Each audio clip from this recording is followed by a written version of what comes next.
Self-introduction. Let's watch this video clip and do the activity. Learn the top 10 English lines you need for introducing yourself. Hi everybody, my name is Nopawan and welcome to today's topic. 10 lines you need for introducing yourself. So, let's go! Hello, it's nice to meet you.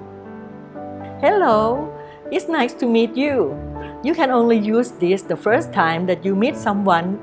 If you say this to somebody after you have met them already, you're going to seem either A, like you completely forgotten meeting them, or B, like you are a very strange person for saying it's nice to meet you again.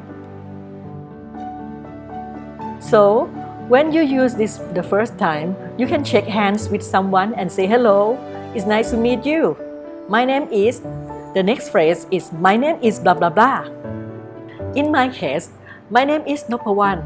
You can use this again when you're introducing yourself or if you need to reintroduce yourself. You can use this pattern when you meet someone at a party. For example, you can say my name is Barbara. My name is Stephen. I'm from. After you said your name, after you shaking hands, you can say, I'm from US. I'm from Japan. I'm from Turkey. I'm from your mom's house. I'm from a cave in Southern Europe. I'm from your country, or I'm from your city. I'm from the future.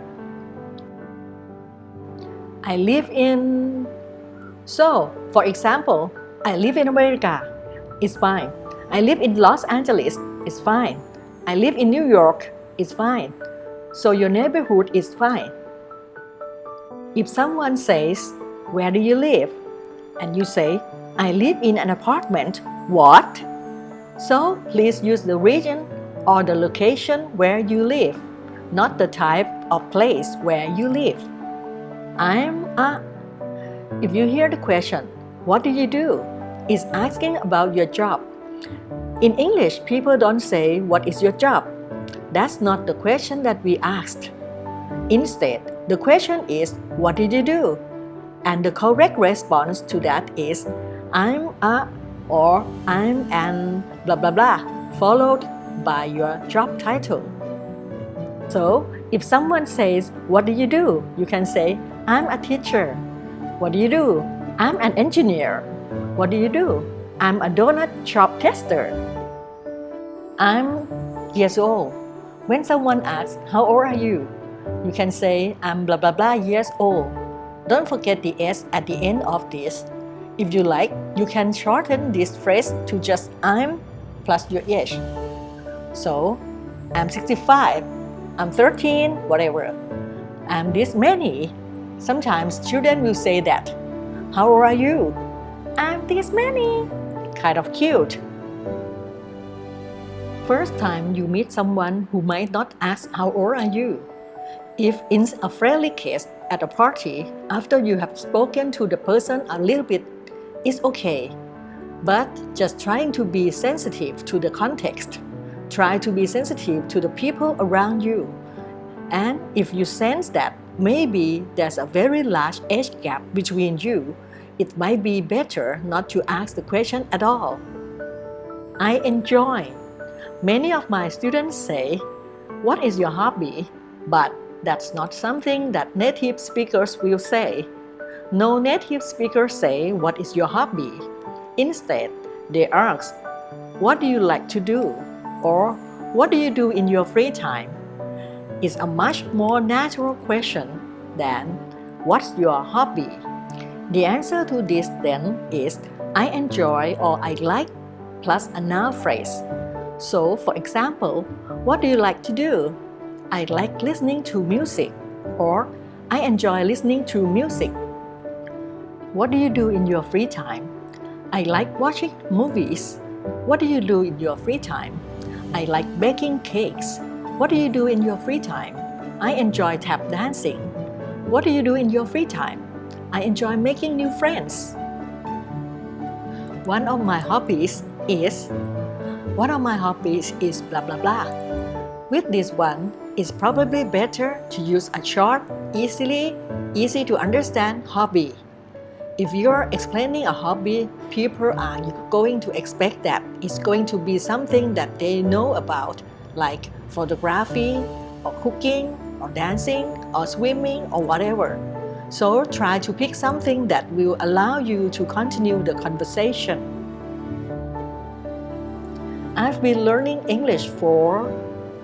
If you are learning English, if you are studying English, you can use this expression. If someone asks you, how long have you been studying English? You can say, I've been studying English for a amount of time, or I've been learning English, or I've been practicing English, or I've been speaking English for a certain amount of time. I've been studying English since elementary school is also okay to use. I've been studying English since I was in college. Just be careful, for is used for a length of time and since is used for a specific point in time at which you started something. I'm learning English at ku.mooc. This probably could be used in response to where did you learn English, or where are you studying English, or how are you studying English? You can respond with I'm learning English at ku.mooc, or I'm learning English at my school. I'm learning English at my private teacher's house, for example. So a little bit of grammar in this sentence. Why do we use the progressive tense? I'm learning English. If you say, I'm learning, it sounds like you are still continuing your studies. If you say, I learned English at ku.mooc, it sounds like you're finished. So it's much more natural to actually use the progressive I'm learning or I'm studying when you are talking about your studies. So those are 10 lines that you need to introduce yourself, and they help give the other person a little bit of information and carry the conversation forward. Thanks very much for joining us. We'll see you again soon. Bye.